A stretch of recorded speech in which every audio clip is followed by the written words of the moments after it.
Hello guys, welcome to my channel. તો આજે આપણે બનાવીશું ગાજરનો હલવો, જે બધાના મનગમતો હોય છે. પણ આપણે આજે ગાજરનો હલવાને કંઈક અલગ રીતે બનાવવાનો છે. તો ગાજરનો હલવો બનાવવા માટે આપણે લઈશું ફ્રેશ ગાજર, દૂધ, ડ્રાયફ્રૂટ્સ, દૂધમાં પલાળેલી ખજૂર. આ બધું વસ્તુ લઈને આપણે ગેસની ફ્લેમને ચાલુ કરવાની છે. ગેસની ફ્લેમને ચાલુ કરીને તેના પર તપેલું મૂકીશું. તપેલું મૂક્યા પછી એમાં આપણે ઘી નાખીશું. ઘીમાં આપણે બધા ડ્રાયફ્રૂટ્સ નાખીશું.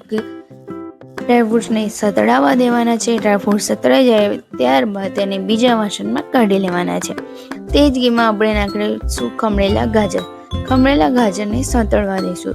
ગાજર સતળાઈ જાય ત્યારબાદ આપણે એમાં નાખીશું ખજૂરનું દૂધ. ખજૂરનું દૂધ 1 લીટર દૂધ નાખીશું. ઇલાયચી પાવડર નાખીશું અને આ બધાને મિક્સ કરી લઈશું. ત્યારબાદ ગેસની ફ્લેમને લો કરી લઈશું.